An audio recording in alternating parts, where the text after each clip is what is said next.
Hello everyone, আমি মোহাম্মদ ফারহান হোসেন। তো আজকের এই ভিডিও লেকচারে আমরা থার্ড নর্মাল ফর্ম নিয়ে আলোচনা করব। তো চলুন শুরু করা যাক। তো গত ভিডিও লেকচারে হচ্ছে আমরা 2NF বা সেকেন্ড নর্মাল ফর্ম নিয়ে আলোচনা করেছিলাম। তো আপনারা যারা ওই ভিডিও লেকচারটা দেখেনি তারা দেখে দিন এখানে আসবেন, কারণ সেকেন্ড নর্মাল ফর্মের যে কনসেপ্টটা সেটা এখানে লাগবে। ঠিক আছে, আচ্ছা। তো থার্ড নর্মাল ফর্ম বলতে আসলে কি বোঝায়, বা একটা টেবিলকে যদি আমরা থার্ড নর্মাল ফর্মে যদি কনভার্ট করতে চাই তাহলে আমাদের কন্ডিশন কি আছে সেটা একটু এক নজরে দেখে নিই।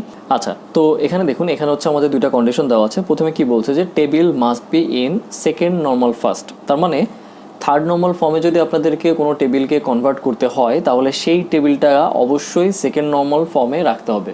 ঠিক আছে, এটা হচ্ছে প্রথম কন্ডিশন। সেকেন্ড কন্ডিশন কি, যে ট্রানজিটিভ ডিপেন্ডেন্সি নট অ্যালাউড। এটা ইম্পর্টেন্ট। সেকেন্ড নর্মাল ফর্ম যখন আমরা পড়েছিলাম সেখানে বলা ছিল যে partial dependency not allowed, but এখানে বলছে হচ্ছে ট্রানজিটিভ ডিপেন্ডেন্সি নট অ্যালাউড। তো সেকেন্ড নর্মাল ফর্ম কনসেপ্টটা যখন আমরা পড়েছিলাম তখন সেখানে হচ্ছে আমরা ডিপেন্ডেন্সি বা ফাংশনাল ডিপেন্ডেন্সি, পার্শিয়াল ডিপেন্ডেন্সি এবং ফুললি ডিপেন্ডেন্সি নিয়ে আলোচনা করেছিলাম, রাইট? তো আজকে আমরা দেখবো হচ্ছে ট্রানজিটিভ ডিপেন্ডেন্সি আসলে বলতে কী বোঝায় এবং সেটা কিভাবে আসলে রিমুভ করা যায় একটা টেবিল থেকে। ওকে, বাট এখানে প্রথম যে পয়েন্টটা, যে টেবিলটা অবশ্যই সেকেন্ড নর্মাল ফর্মে থাকতে হবে। এখন সেকেন্ড নর্মাল ফর্মের কনসেপ্টটা কী ছিল, যে কোনো একটা টেবিলকে যদি সেকেন্ড নর্মাল ফর্মে যদি কনভার্ট করতে হয় তাহলে সেই টেবিলটাকে হচ্ছে প্রথমে 1NF এ কনভার্ট করতে হবে, মানে ফার্স্ট নর্মাল ফর্মে। দেন সেখান থেকে হচ্ছে পার্শিয়াল ডিপেন্ডেন্সি দূর করতে হবে। তো সেকেন্ড নর্মাল ফর্মের যে কনসেপ্টটা সেটা নিয়ে আজকে আলোচনা করছি না, আপনারা আশা করি সিকোয়েন্স অনুযায়ী দেখবেন। প্রথমে হচ্ছে first normal form, then second normal form, then third normal form. ঠিক আছে, এভাবে দেখবেন, তাতে করে হচ্ছে আপনাদের সুবিধা হবে। আদারওয়াইজ বুঝতে একটু অসুবিধা হবে যদি আপনারা ডিরেক্টলি থার্ড নর্মাল ফর্ম যদি দেখেন। ওকে, আচ্ছা। তো এখানে হচ্ছে আমি একটা এক্সাম্পল নিয়েছি। এখানে আমার কাছে একটা টেবিল আছে, যেই টেবিলে কী কী কলাম আছে, course name, teacher ID, teacher name এবং হচ্ছে ক্রেডিট। ঠিক আছে, এবং আমরা দেখতে পাচ্ছি যে এই টেবিলে কী আছে বা এই টেবিলে কী ইনফরমেশন দেওয়া আছে, যে একটা কোর্সের এগেনস্টে কোন টিচার পড়াবে সেই টিচারের নাম দেওয়া আছে এবং সেই কোর্সের কত ক্রেডিট সেটা এখানে দেওয়া আছে। ওকে, আচ্ছা। তো আমরা এই টেবিলটাকে হচ্ছে 3NF এ কনভার্ট করার চেষ্টা করব। তার আগে দেখে নিই যে আমাদের কাছে এখানে যে টেবিলটা দেওয়া আছে এই টেবিলটা কি 2NF এ আছে কিনা বা সেকেন্ড নর্মাল ফর্মে আছে কিনা। তো সেকেন্ড নর্মাল ফর্মের প্রথম কন্ডিশন কী ছিল, যে সেটাকে 1NF এ কনভার্ট করতে হবে বা ফার্স্ট নর্মাল ফর্মে কনভার্ট করতে হবে। ফার্স্ট নর্মাল ফর্মের, আচ্ছা আমি এখানে একটা কাজ করি, আমি এখানে হচ্ছে সেকেন্ড নর্মাল ফর্মের জাস্ট একটা সামারি লিখি, যে সেকেন্ড নর্মাল ফর্ম আমাদের কি কি ছিল কন্ডিশন, যে সেটা হচ্ছে প্রথমে 1NF এ কনভার্ট করতে হবে। আমরা যেই টেবিলটাকে হচ্ছে সেকেন্ড নর্মাল ফর্মে কনভার্ট করব সেটা 1NF এ থাকতে হবে মাস্ট, এবং কি থাকতে হবে, সে কি রিমুভ করতে হবে, partial dependency not allowed. Partial dependency not allowed. ঠিক আছে, তাহলে আমাদের এখানে এক্সাম্পলে যেই টেবিলটা দেওয়া আছে এই টেবিলটা সেকেন্ড নর্মাল ফর্মে আছে কিনা সেটা হচ্ছে আমরা এই দুইটা কন্ডিশনে চেক করব। তো প্রথমে কি আছে, যে টেবিলটা কি 1NF এ আছে কিনা। তো এখানে একটা জিনিস খেয়াল করুন, যে 1NF বলতে কি ফার্স্ট নর্মাল ফর্ম। তো ফার্স্ট নর্মাল ফর্মে কী ছিল, যে কোনো অ্যাট্রিবিউটে মাল্টিপল ভ্যালুস থাকতে পারবে না। ওকে, তো দেখুন এখানে কোনো অ্যাট্রিবিউটে কিন্তু মাল্টিপল ভ্যালুস নেই, রাইট? এরপরে কি আছে, পার্শিয়াল ডিপেন্ডেন্সি নট অ্যালাউড। তো এখানে কি কোনো পার্শিয়াল ডিপেন্ডেন্সি আছে এই টেবিলটাতে? না, দেখুন এই টেবিলটাতে কিন্তু পার্শিয়াল ডিপেন্ডেন্সি নেই।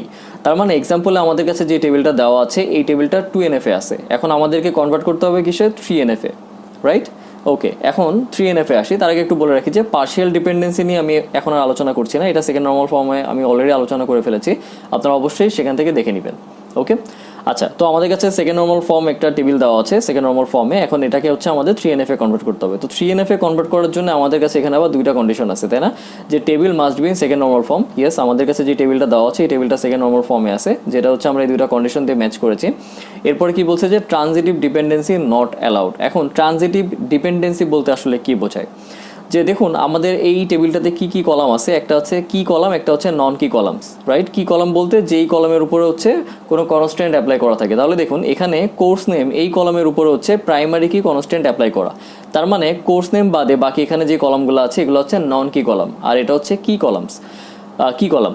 তো ট্রানজিটিভ ডিপেন্ডেন্সি বলতে আসলে কি বোঝায়, ট্রানজিটিভ ডিপেন্ডেন্সি বলতে বোঝায় যে যেই নন কি কলামসগুলো আছে ওই নন কি কলামসগুলোর মধ্যে এমন কোনো কলাম আছে যেই কলামটা আরেকটা নন কি কলামের উপর ডিপেন্ডেন্ট। একটু যদি সহজ করে বলি, যে নন কি এখানে আমাদের হচ্ছে 3টা কলাম আছে, তো এই 3টা কলামের মধ্যে এমন কোনো নন কি কলাম আছে যে হচ্ছে আরেকটা নন কি কলামের উপর ডিপেন্ডেন্ট। যদি ডিপেন্ডেন্ট হয় তাহলে আমরা বলবো সেখানে ট্রানজিটিভ ডিপেন্ডেন্সি রয়েছে, এবং ওই ডিপেন্ডেন্সিকে হচ্ছে আমাদেরকে এখান থেকে রিমুভ করতে হবে, যেটা অ্যালাউ না 3NF এ। ঠিক আছে, আচ্ছা। তো এখন যদি আমরা এই টেবিলটার দিকে একটু এখন যদি খেয়াল করি, যে নন কি কী কলাম আছে আমাদের কাছে, টিচার আইডি, টিচার নেম হচ্ছে ক্রেডিট। তো প্রথমে আসি ক্রেডিট, এই নন কি কলামের উপরে, যে ক্রেডিট কি টিচার নেম এবং হচ্ছে টিচার আইডির উপর ডিপেন্ডেন্ট কিনা। না, দেখুন ক্রেডিট কিন্তু টিচার নেম এবং হচ্ছে টিচার আইডির উপর ডিপেন্ডেন্ট না, ক্রেডিট কোর্স নেমের উপর ডিপেন্ডেন্ট। কারণ একটা কোর্সের করসপন্ডিংয়ে থাকে হচ্ছে সেই কোর্সের ক্রেডিট কত, রাইট? সেটা কিন্তু টিচার নেম বা টিচার আইডির উপর ডিপেন্ডেন্ট থাকে না, তাই না? একটা কোর্সের ক্রেডিট কত হবে। তাহলে দেখুন এখানে যে নন কি অ্যাট্রিবিউটটা রয়েছে, এই নন কি অ্যাট্রিবিউটটা কোর্স নেমের উপর ডিপেন্ডেন্ট বা কি কলামের উপর ডিপেন্ডেন্ট, ঠিক আছে? ওকে, সেকেন্ড নন কিতে আসি, নন কি কলামের উপরে যে টিচার নেম, ঠিক আছে? এই নন কি কলাম কি টিচার আইডি এই নন কি কলামের উপর ডিপেন্ডেন্ট কিনা। হ্যাঁ, এই টিচার নেম এই নন কি কলাম কিন্তু এই টিচার আইডির উপর ডিপেন্ডেন্ট। কিভাবে ডিপেন্ডেন্ট? একটা টিচারের নাম কিন্তু আমরা একটা টিচারের আইডি দিয়েই আমরা পেয়ে যেতে পারি, রাইট? আমাদের কিন্তু সেই ক্ষেত্রে টিচার নেম এটা কিন্তু দরকার হয় না। আমরা যে কোনো কোর্স, ধরুন যে কোনো কোর্সের এগেনস্টে যদি টিচারের আইডি দেওয়া থাকে, তাহলে ওই টিচারের আইডি দিয়ে তো আমরা সেই টিচারের নাম বের করে ফেলতে পারি, তাই না? তাহলে সেই ক্ষেত্রে আমরা এখানে বুঝতে পারছি যে টিচার নেম এই নন কি কলামটা টিচার আইডির উপর ডিপেন্ডেন্ট, ঠিক আছে? তাহলে যেহেতু এই নন কি কলামটা এই নন কি কলামের উপর ডিপেন্ডেন্ট, তার মানে এখানে আমরা দেখতে পাচ্ছি এখানে ট্রানজিটিভ ডিপেন্ডেন্সি রয়েছে। তো সেই ক্ষেত্রে হচ্ছে আমাদেরকে এই ডিপেন্ডেন্সিটা এখান থেকে রিমুভ করতে হবে, কারণ এটা অ্যালাউ না 3NF এ। ওকে, তো এটাকে হচ্ছে রিমুভ করতে গেলে আমাদেরকে কি করতে হবে সেটা একটু দেখি আমরা। যে আমরা যেটা করব যে আমরা এই টেবিলটাকে অ্যাজ ইট ইজ রাখবো, জাস্ট এখান থেকে হচ্ছে টিচার নেম যেই কলামটা আছে এটাকে আমরা রিমুভ করে ফেলবো। তাহলে আমি যদি নিচে ড্র করি টেবিলটা আবার, তাহলে এখানে কয়টা কলাম থাকবে? 1 2 3টা column, course name, teacher ID এবং হচ্ছে ক্রেডিট। তো কোর্স নেমকে আমি দিচ্ছি হচ্ছে সি নেম সংক্ষেপে, এরপরে আছে কি টিচার আইডি, টিচারকে টি দিচ্ছি, আর এরপরে কি আছে ক্রেডিট, ঠিক আছে? তো এখানে আমাদের কয়টা কলাম আছে? 4টা কলাম। ওকে, কোর্স নেমে প্রথমে কি আছে? সি, টিচার আইডি কি আছে? 1, ক্রেডিট কত আছে? 3, এখানে কি আছে? Operating system, teacher ID 2, credit আছে 3, এরপরে কি আছে? DBMS, টিচার আইডি 1, ক্রেডিট হচ্ছে 3, এরপরে কি আছে? C lab, teacher ID 1, credit হচ্ছে 2। ওকে, তাহলে দেখুন আমরা এই টেবিলটা থেকে হচ্ছে টিচার নেমটা বাদ দিয়ে দিয়েছি। এখন দেখুন এখানে হচ্ছে কোর্স নেম হচ্ছে প্রাইমারি কি, এবং এই টেবিলে কি কোনো ট্রানজিটিভ ডিপেন্ডেন্সি আছে কি না। না, এই টেবিলে কিন্তু এখন আর কোনো ট্রানজিটিভ ডিপেন্ডেন্সি রইল না, কারণ ক্রেডিটও হচ্ছে কোর্স নেমের উপর ডিপেন্ডেন্ট, টিচার আইডিও হচ্ছে কোর্স নেমের উপর ডিপেন্ডেন্ট, ঠিক আছে? আচ্ছা, এখন আমরা এই টিচার নেম আর এই টিচার আইডি দিয়ে আমরা আরেকটা টেবিল তৈরি করে ফেলবো, ঠিক আছে? টিচারকে আমি সংক্ষেপে টি লিখছি, টিচার আইডি এবং হচ্ছে টিচার নেম। তো এখানে হচ্ছে আমার টিচার আইডি 1-এ কে আছে? ফারহান, টিচার আইডি 2-তে কে আছে? হোসেন, এবং এখানে টিচার আইডি হচ্ছে প্রাইমারি কি। তো দেখুন আমি কিন্তু এভাবে 3NF এ কনভার্ট করে ফেললাম। এখন একটা জিনিস খেয়াল করুন যে আপনারা যদি কোনো টিচারের ইনফরমেশন বের করতে চান, সাপোজ এখানে যে কোর্স নেম সির টিচার আইডি হচ্ছে 1, টিচার আইডি 1-এ কি আছে? টিচার আইডি 1-এ টিচার্স টেবিলে যাই, ধরুন এটা হচ্ছে টিচার্স টেবিলে আসলাম, 1-এ কি আছে? ফারহান, পেয়ে গেলাম। তার মানে আমরা টিচার আইডি দিয়ে ইজিলি হচ্ছে একটা টিচারের ইনফরমেশন পেয়ে যেতে পারি, ঠিক আছে? সেই টিচারের নাম কি, রাইট? এরপরে যদি অপারেটিং সিস্টেমের দিকে থাকে, অপারেটিং সিস্টেমের টিচার আইডি কত আছে? 2, তাহলে টিচার্স টেবিলে যাই, টিচার্স টেবিলে দেখতে পাচ্ছি 2-তে কি আছে? হোসেন, ঠিক আছে? তাহলে দেখুন আমাদের কাছে একটা 2NF টেবিল দেওয়া ছিল যেখানে হচ্ছে ট্রানজিটিভ ডিপেন্ডেন্সি ছিল, সেই 2NF-কে আমরা 3NF এ কনভার্ট করে ফেললাম। ক্লিয়ার? আচ্ছা, তো গত ভিডিও লেকচারে হচ্ছে আমরা 2NF নিয়ে আলোচনা করেছিলাম, সেখানে আমি একটা এক্সাম্পল দেখেছিলাম। তো সেই এক্সাম্পলটা আপনাদেরকে এখন একটু দেখাচ্ছি।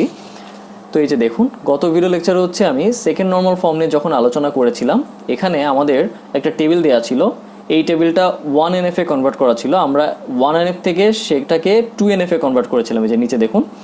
তো এখানে একটা জিনিস খেয়াল করে নিই যে 2NF যে কনভার্সন করেছি, এইখানে কোনো টেবিলে ট্রানজিটিভ ডিপেন্ডেন্সি আছে কিনা সেটা একটু চেক করি। তো প্রথমে যে টেবিলটা, আমি যদি এই টেবিলের দিকে খেয়াল করি যে এই টেবিলটা তো 2NF এ আছে, বাট এখানে কি কোনো ট্রানজিটিভ ডিপেন্ডেন্সি আছে কিনা সেটা একটু দেখি। তো এখানে দেখুন কি আছে? কোর্স আইডি, কোর্স নেম এবং হচ্ছে ক্রেডিট। তো ট্রানজিটিভ ডিপেন্ডেন্সি মানে কি, একটু আগে যেটা বললাম যে নন কি কলামগুলোর মধ্যে দেখতে হবে যে ওই কলামগুলোর মধ্যে একটা কলাম আরেকটা কলামের উপর ডিপেন্ডেন্ট কিনা, ঠিক আছে? তাহলে এখানে কি কলাম হচ্ছে? এটা কোর্স আইডি, কোর্স নেম এবং হচ্ছে ক্রেডিট হচ্ছে আমার নন কি কলাম। তো ক্রেডিট হচ্ছে কিসের উপর ডিপেন্ডেন্ট? কোর্স নেমের উপর ডিপেন্ডেন্ট। আবার কি? কোর্স আইডির উপর ডিপেন্ডেন্ট। কারণ দেখুন কোর্স নেম এবং হচ্ছে কোর্স আইডি, মানে কোর্স আইডির অ্যাগেনস্টে তো হচ্ছে একটা কোর্স নেম পাওয়া যাচ্ছে, তাই না? তাহলে আমি ক্রেডিটকে কিন্তু কোর্স নেম দিয়েও কিন্তু ফাইন্ড আউট করতে পারি, আমার কিন্তু কোর্স আইডি দরকার নেই। আবার কোর্স আইডি দিয়েও কিন্তু আমি হচ্ছে ক্রেডিটকে ফাইন্ড আউট করতে পারি। খেয়াল করুন এখানে 3টা কলাম আছে, কোর্স আইডি, কোর্স নেম এবং হচ্ছে ক্রেডিট। ক্রেডিটটা তো একটা কোর্সে করসপন্ডিংয়ে থাকে, তাই না? তাহলে সেটা যদি কোর্স আইডি দিয়েও আমি পাই, আবার কোর্স নেম দিয়েও আমি পাই, তাই না? তার মানে ক্রেডিট কোর্স নেমের উপরও ডিপেন্ডেন্ট। তার মানে কি এই সেকেন্ড নর্মাল ফর্ম এই টেবিলটাতে কি আছে? ট্রানজিটিভ ডিপেন্ডেন্সি আছে, যেটা আমাদের কি করতে হবে? রিমুভ করতে হবে। তো এটাকে যদি আমি রিমুভ করতে চাই তাহলে সেই ক্ষেত্রে আমি কি করব? প্রথমে এই যে আমি যদি এই টেবিলটার দিকে যদি খেয়াল করি, আমি যেটা করতে পারি এখান থেকে কোর্স নেম রিমুভ করে ফেলতে পারি। তাহলে যদি আমি কোর্স নেমটাকে যদি রিমুভ করে ফেলি তাহলে হচ্ছে আমার টেবিলটা কীরকম দাঁড়ায়? কি আছে এখানে? কোর্স আইডি, এখানে আছে হচ্ছে ক্রেডিট। ওকে, কোর্স আইডি 1 এ ক্রেডিট কত? 3। কোর্স আইডি 2 ক্রেডিট কত? 3। ওকে, তাহলে দেখুন এখানে হচ্ছে প্রাইমারি কি কোর্স আইডি, এবং আমি আরেকটা টেবিল নিব যেখানে কোর্সের ইনফরমেশন থাকবে। ঠিক আছে, তাহলে এখানে থাকবে হচ্ছে কোর্স আইডি, এখানে থাকবে হচ্ছে কোর্সের নাম। তাইলে কোর্স আইডি 1 এর নাম কি আছে? কোর্সের নাম কি আছে? সি। 2তে কি আছে? জাভা।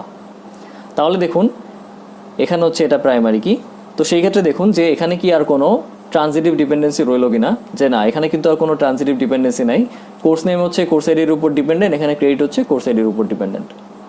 ঠিক আছে, তো দেখুন আমি এখানে কিন্তু এটাকে ট্রানজিটিভ ডিপেন্ডেন্সি ছিল এই টেবিলটাতে, আমি যেটাকে হচ্ছে রিমুভ করে ফেললাম। বাকি টেবিলগুলো একটু খেয়াল করি যে এখানে অ্যাড্রেস এবং হচ্ছে নেম দুইটাই কিন্তু স্টুডেন্ট আইডির উপর ডিপেন্ডেন্ট।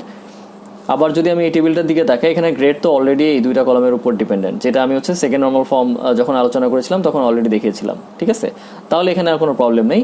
তো আশা করি আপনারা সবাই হচ্ছে 3NF সম্পর্কে বুঝেছেন।